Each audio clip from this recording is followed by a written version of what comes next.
for those of you who don't know me, I see that you don't hear me. Just turn that up a little. Yeah, just project.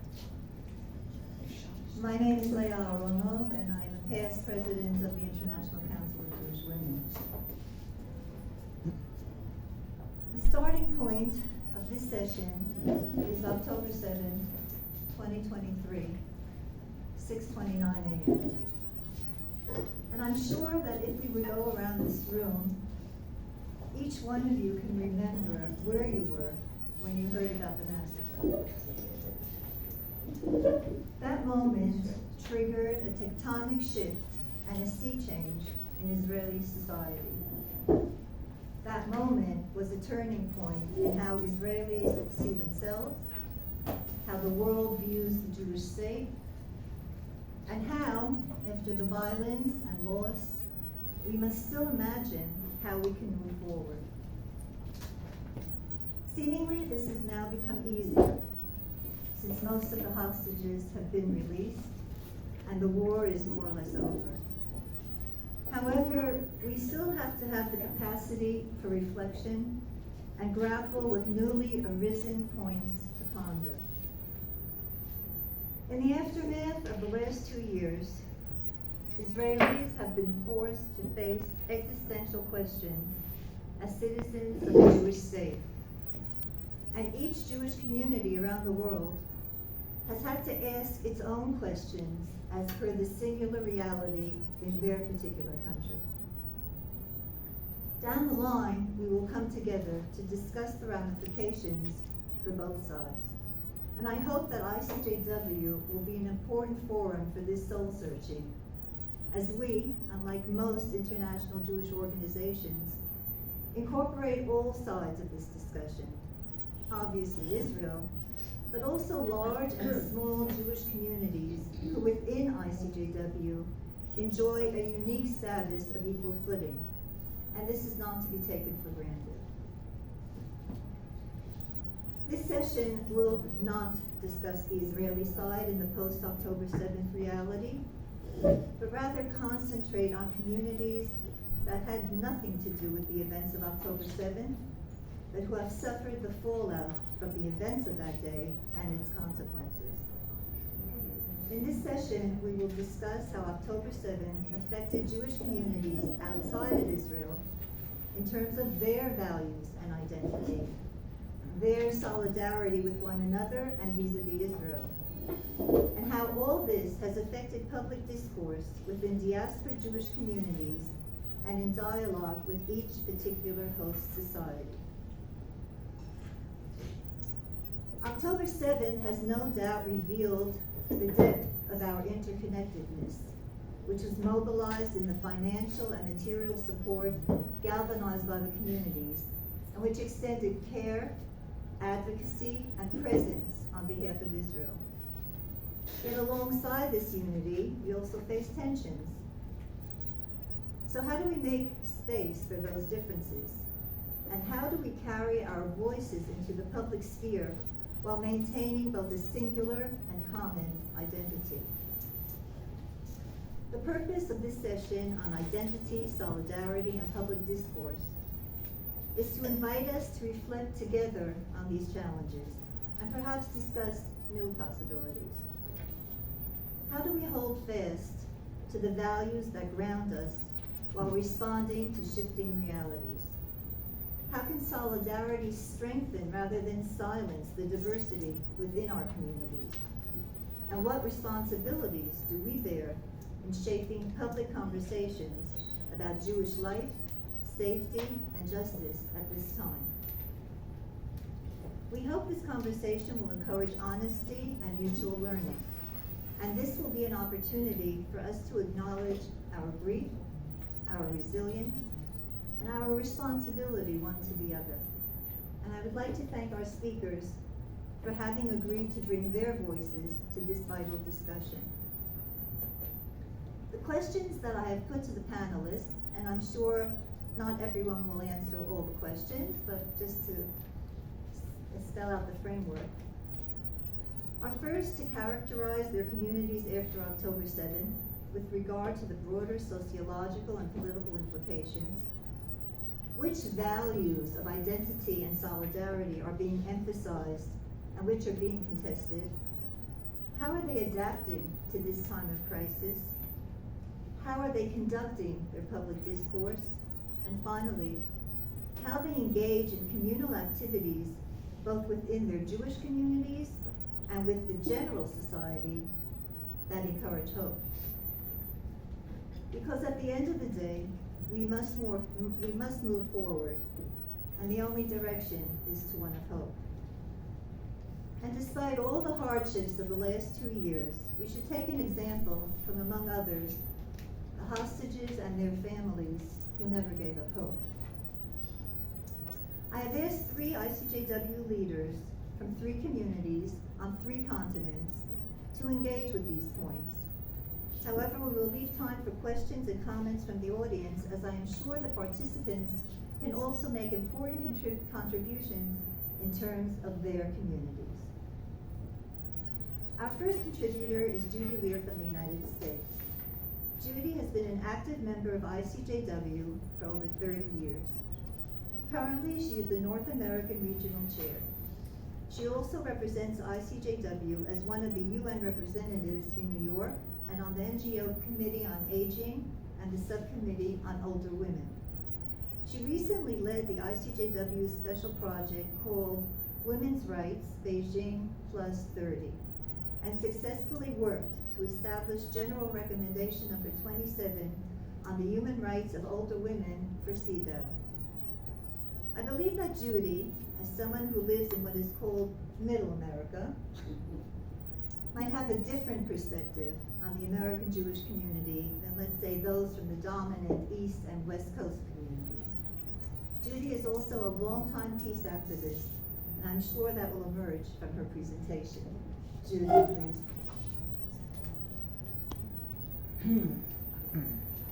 Okay, can we hear me? Yeah. Yes. Yay. All right. First of all, I am delighted to be here today. This is full circle for me. The first time I believe I experienced Israel was at a Herzog seminar, and my dear friend and mentor, Maurice Halper, Abba Shalom, was installed as ICJW International President. It was over 40 years ago. I remember sitting here and looking at all these smart and beautiful women and thinking at that time, when I grow up, I want to be one of them. I'm Judy Lear. I am the Vice Chair of the North American region, and therefore I decided I'm representing both the USA and Canada. I think my Canadian cohorts, Sharon Allentuck, who is the Chair of the North American region, Linda Steinberg, who is the President of the Canadian affiliate, and Debbie Wasserman, who is the ICJW Canadian Vice President, for all their input. I need to be honest. When I was invited to be on this panel, I was really hesitant because my personal stand was like Tevye in Fiddler on the Roof. On one hand, I believe that Israel has the right to be a state and an entity unto itself and a country. On the other hand, I have been extremely anti-war all my life, and to the point that I demonstrated and actually was arrested for my actions. So I promised my friend Leah that I would be due diligence and I would try very hard to be unbiased. And in that process, I can't tell you, I have talked to dozens and dozens and dozens of individuals. I have read so many articles sent to me. I've watched YouTube presentations, and I will do my best to give you an accurate view. I am not going to bring the UN into my 15 minutes. Dr. Joan Lurie, could you please stand up so everybody can see you? Turn around. Okay, if anybody wants to know about the UN, call Joan. If anybody wants to talk about what's going on in the UN, she is the expert. Please talk to her after the session. Okay, I want to share the initial reaction of October 7th in North America. Then I will tell you about the later reactions regarding Israel and the rise of anti-Semitism. And finally, the Jewish community's activities in both countries and some steps that can lead us to hope for the future. The Canadians sent me a wonderful, exceptional breakdown of the emotional and social landscape with 5 succinct points, and the gentleman this morning repeated them. The first is shock and grief over the attack. The second, a surge of anti-Semitism. The third was feeling of abandonment by allies. The fourth was solidarity and community resilience. And the fifth, complex emotions about the war.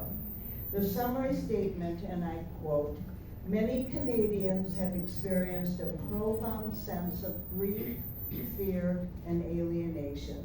At the same time, these challenges have often galvanized a deeper sense of identity, community, and resilience." The breakdown was repeated to me over and over and over again. One of the best overviews was from a lecture given by Dr. Riv Ellen Prell, Professor Emeritus of American Studies, on February 27th. She spoke of the cultural script and how vulnerable Jews felt after the event, yet there was a community solidarity. As a retaliation on Gaza occurred, the question became, who were the victims and who were the perpetrators? She talked of the aftermath of October 7th of pro-Palestinian demonstrations, city councils across the United States who gave opinions, producing resolutions literally against Israel, and also including the university and college campus protests that were occurring all over the United States, which occurred student against student rather than student against administration or teachers. Donna Gary, an ICJW Life member, talked about the divisions of intention and that the enemies of Israel were really enemies of Jews everywhere. Felicia, these are now later reactions that happened. Felicia Anker, the ICJW Vice President from the United States, told me about what she perceived to be 3 camps in America. The very pro-Israel, the Republicans, who based on the current USA administration, and the liberals who are horrified by the crossing of humanitarian borders. Cindy Amberger, who is a past MCJW National Board member, and a past president of the Minneapolis section, is an avid supporter of Israel, spending 8 months here after October 7th. She told me how the communities quickly came together, but as time has gone by and the influence of social media especially, today's Jewish communities are fractured, divided, and diversified. And I'm going to repeat that because that's what I think has happened. Fractured, divided, and diversified. They were a part of every conversation I had. Everybody had something a little bit different. And I spoke to so many people. So I would like to use a metaphor. We are in pieces, like a jigsaw puzzle. with so many different shapes or opinions, so many colors, like a spectrum from being pro-Israel to being anti-Zionist. We have straight edges, we have according to our religious beliefs, and we have other edges, ins and outs, whether it's because of our opinions or because we had conversations with relatives, and everybody has a different opinion.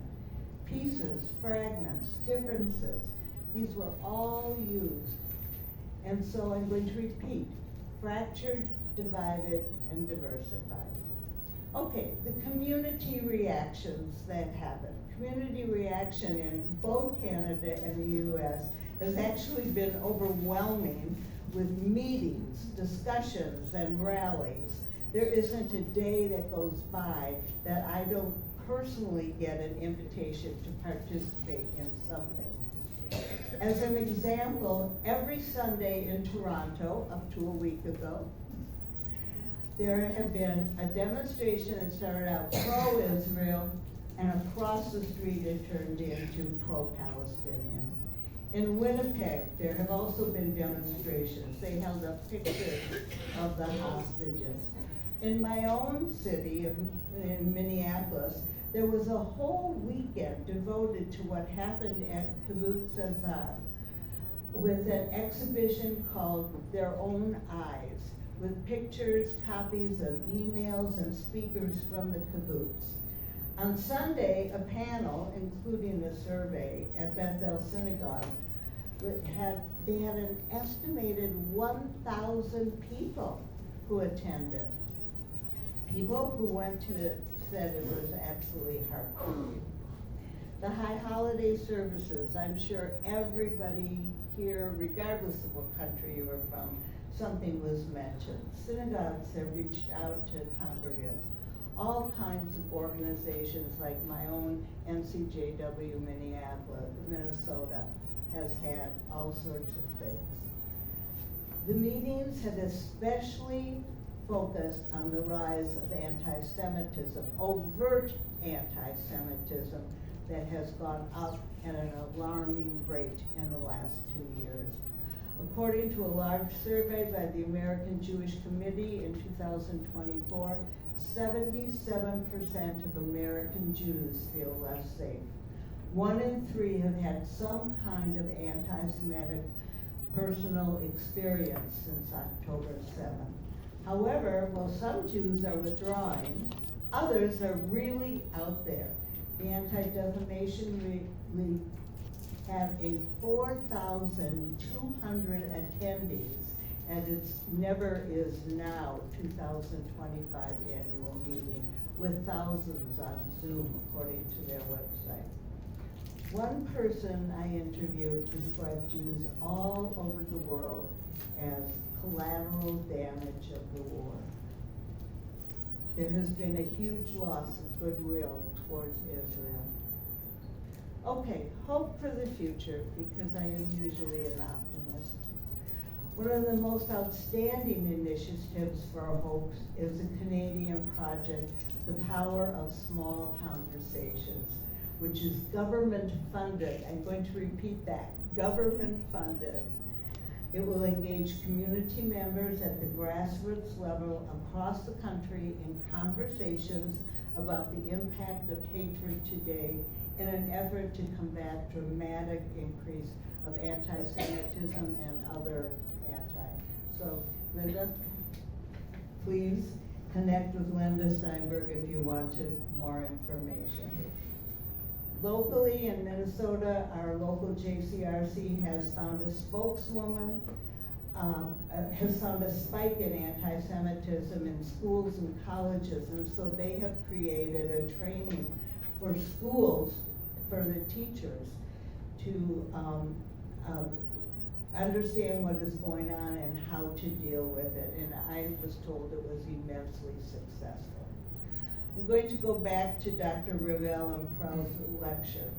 She spoke of the acculturation of the American Jews since the 1960s and the decline of identification as Jews, and mentioned intermarriage, and that sometimes people feel if I give money, then that's good enough in terms of being Jewish. Since October 7th, there has been a surge, a huge surge of engagement. Felicia shared that her own synagogue in Nashville, Tennessee, which is not a big population of Jews, stated that over 100 families have joined in the past year. That's a lot. Okay, in my estimation, we have to keep talking. Even more importantly, we have to listen. Working seminars like this one is a perfect example. We need to speak out, but we need to speak out gently. Okay, I'm going to go back to my metaphor, and I have a present for each of you. My metaphor is that we're pieces of a jigsaw puzzle. So open up your envelopes.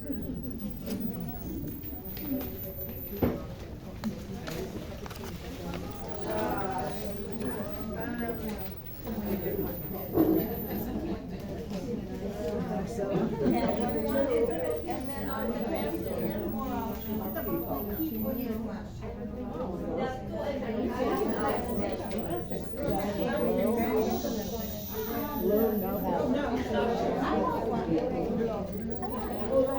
and then hand the whole rest of them out. Everybody will take them. Okay, so now you have them, a thought that you are all a part of a jigsaw puzzle. And I'm sorry, I'm not a very good artist, but when you put the jigsaw puzzle together, this is what it would look like. And we have to know that we will all fit together in some way, even with our individual uniqueness, and that we will form a solid picture. Very nice.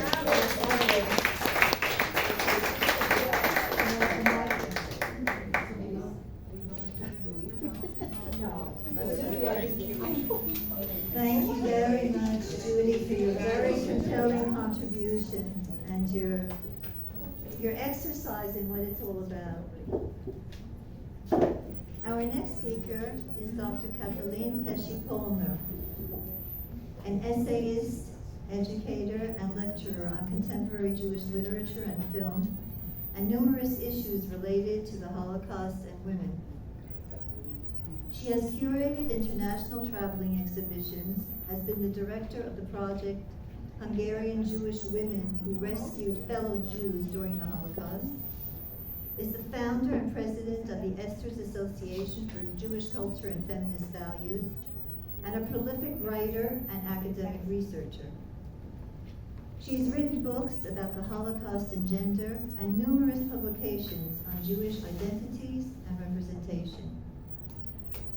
She also comes from a country whose leadership is very pro-Israel, despite the controversies it has raised within the Hungarian Jewish community. And I know that Kathleen can speak to that from personal experience. So we will be very interested to hear what you have to say, Kathleen. Thank you very much. Okay. No, isn't it okay? Like this? No. No. It's open. Okay? Okay? Yeah. Okay. Yeah. Okay. Hello to everybody. First of all, I need to explain this title. This is a Hungarian or Eastern European joke. Maybe some of them know that. Yes, we do. From the 70s, 60s maybe. It means that there was a census in Belgium, and the Flamands needed to stand on one side and the Wallons on the other side, and then Mr. Cohen in Hungarian, asked that what about us, Belgium? So this was the joke, and now in the situation, because several of my very good Jewish friends are on the one side and other ones on the other side, feel that I am the Belgian Mr. Cohen. In the middle. Yes, yes, yes, yes. No? Okay, can you? Okay. So, I wanted to start it with a nice picture. It was 2 or 3 days after October 7th when Zionist news organization managed to organize a memorial gathering in front and inside of the big synagogue in Budapest. And the mayor of Budapest, who is an independent one, an opponent of the government, managed to put the chain bridge into blue. It was a very nice evening. I had the feeling that there is a kind of solidarity among Hungarian people and among Hungarian Jewish people. And but it was a very short time. This is a picture from outside of the synagogue. There were artists and singer and musician coming there, and that was really nice. And parallelly with this program in front and inside the synagogue, there was another very nice half spontaneous gathering across a Jewish theater, independent Jewish theater. Across there is a parking lot, and the empty parking lot there was many candles, and you could go there and have your own candle. And there was a huge sheet of paper put on a huge table, and you could send some messages to Israeli people, Israeli personal and individuals, or express your feeling. It was really nice. Unfortunately, my photos are very dark from that night, so I cannot show you. And a couple of days later, we had a new meeting, a new demonstration in downtown Budapest. It was for the memory of the hostage killed children, Israeli children. Maybe you can remember the same symbols were everywhere, the walls and the bicycles, children bicycles. But this day I had a strange feeling that we are not so many of us them in front of the synagogue. And with this moment, the good part of this story was finished, because I had more and more the feeling that people are not interested in this Israeli question. It is in front of the synagogue yet. Yes, one more action organized on a big square in Budapest. But less and less people knew about it. Most of them maybe learned about it on the social media, but very few people were there present. And then, now I need to speak a little bit about the background. And we had discussions about different cities here, and I could hear that almost everywhere there were huge pro-Palestine demonstrations, and I could read it in the newspapers, but we didn't have it, because it is a very paradox, because the right-wing and illiberal Orban government just forbid the demonstrations. They had no permission for that, so we didn't have any demonstration. The other cause is that Muslims are not very popular in Hungary since the 15th and 16th century, when Hungary was occupied by the Turks for 1.5 decades, no, 1,000 years, no, hundreds years, 150 years. So that's really funny that we have some fairy tales and riddles and poems for children where the Turkish kids are the adults who cut the leg of a bird and the Hungarian kid can retrieve it. So we have a very bad image from Turkish people, from Muslims. And the other cause is that during the refugee crisis in 2015, the Orban government was very nasty with the Turks and with the Muslim refugees from Syria and Afghanistan, and almost nobody stayed in Hungary. And then the Orban government was a huge campaign against George Soros, who supported the refugees and against the refugees. And that's why we don't have a Muslim population living in Hungary, and that's why we didn't have bigger demonstrations. And that's really interesting. But anyway, I just wanted to tell you anyway that we had a demonstration near the famous Holocaust memorial. Some of you who have visited Hungary could see it. It is the so-called Shoe Memorial Center. It is 52 pairs of shoes of the victims, of women, men, and children. And we had a small demonstration, pro-Palestine demonstration there. Maybe I can show it, but I'm not sure that I cannot. Yeah, I cannot. Anyway, so it was really paradox because there were only 15 people demonstrated there. They had the permission from the police, and the man who organized it was a Jew, a Jewish person, who emigrated after the refugee crisis. He was a supporting person of the refugees that time, that emigrated and came back just to organize a demonstration, for pro-Palestine demonstration. But there were 15 people, and there were more reporters and journalists and policemen. So this is the background. So this is a photo of the campaign against Soros. You see, it is the stereotypical picture of a Jew from the 30s. But everybody can look at his face and can see that the enemy is a Jew. Yes, it was the demonstration near the Shoe Memorial. Yeah, this is something else. No, I want to continue it with my personal experience.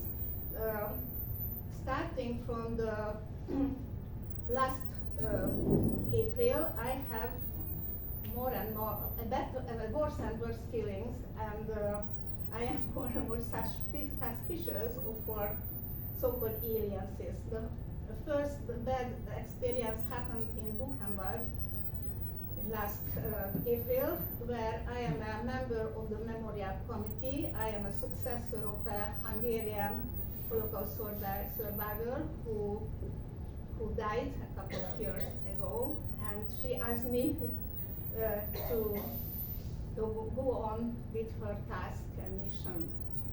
And we had a meeting of the Memorial Committee. There is one representative from each European country. And then we had the memorial service at the former Appelplatz, the central square of the Buchenwald camp. And our idea was that we should invite some young people, because we need the younger generations for the commemorations. And a colleague of mine from this memorial committee just brought about 50 young people from Spain. And some of them gave very nice speeches. They had some poems of Celan and good sentences, but the last one, a young girl, finished her speech that we are fed up with genocide, with the genocides committed by Israel in Gaza, and no pazaran. It was her last sentence.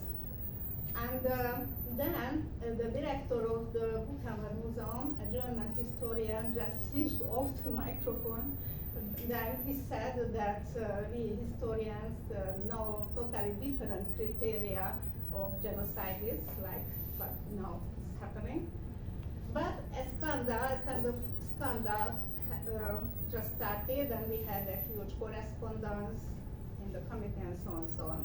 And I just learned after a couple of weeks through the correspondence that we Jews are in minority, and most of the committee members are the successor of political prisoners, and all of them thinks that that's a genocide, and or enemies are the anti-fascists and Israel together. So it is a totally new situation that I am the badge again, that I don't know where I should stand, because I just hate all kinds of extremity, the extremity from the left side, coming from the left side, the woke movement and the fascist movement too. And then I just realized that these are pictures from Buchenwald, yeah. And then I had another interesting experience that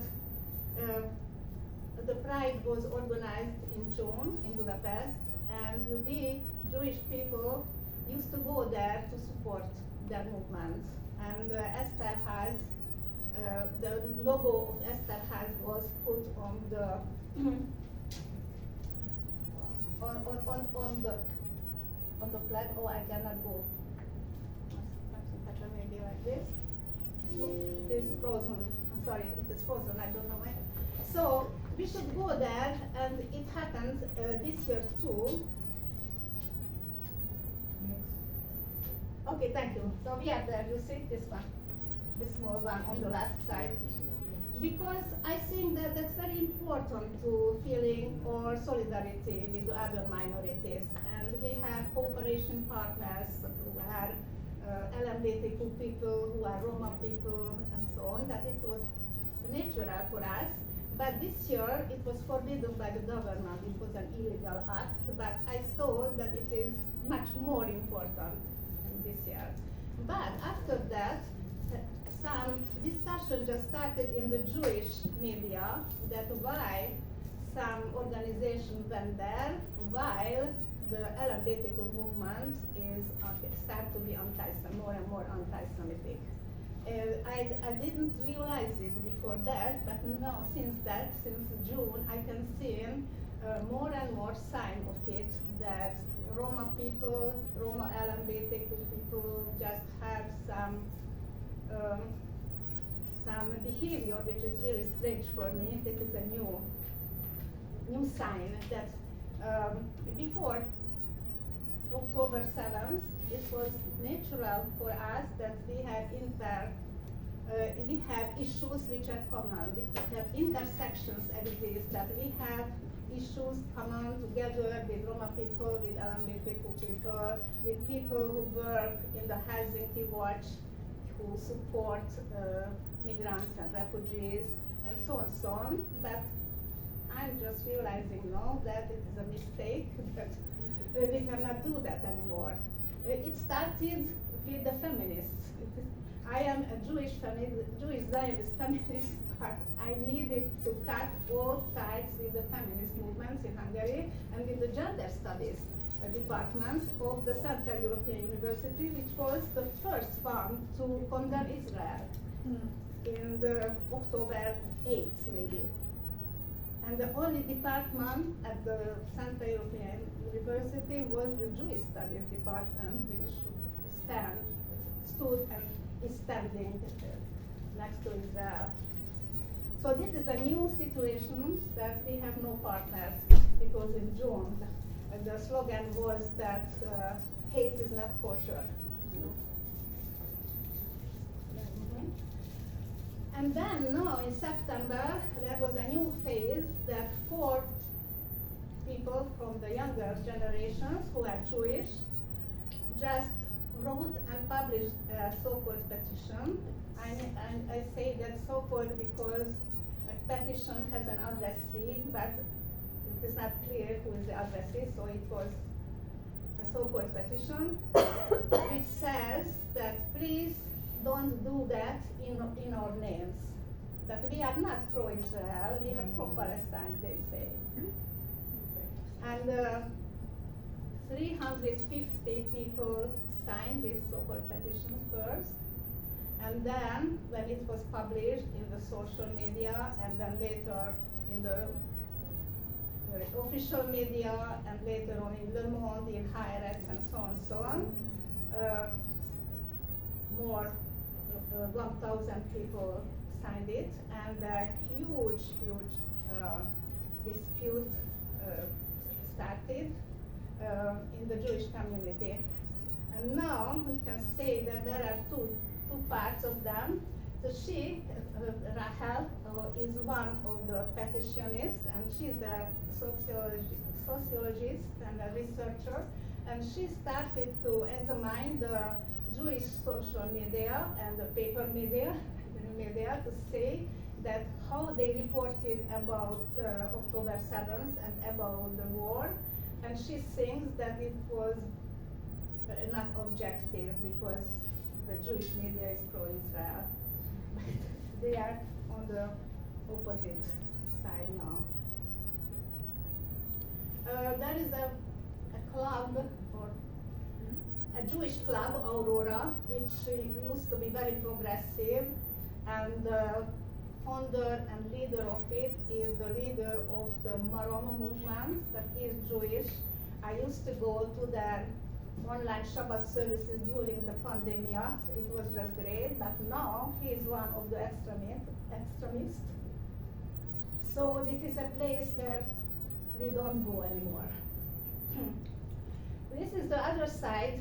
This lady on the left, Kratko Larissa, she is a Hebraist and a linguist, just put away all her task and job and started to listen to the Israeli radio and television all day, and every late night just put the summary on Facebook. And it was very important because I have told you before that in Hungary we cannot read or watch the official media because they are occupied by the governments. There's no use to read or watch them.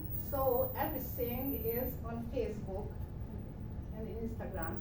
So what this lady did, it was really important because we were aware to know what the Israeli media says and what is happening. Unfortunately, she died last year already. Yes. And the other person is somebody who was born in the social media. I never heard about him. He is a CEO, a very rich person who doesn't need to work anymore these days, but he spends all his time and all his money for researching the sources which we can know, and he can balance the bullshit which are heard on the official media. And that's very important because we can know from him that all the BBC and the Guardian and so on news are based on the Hamas facts.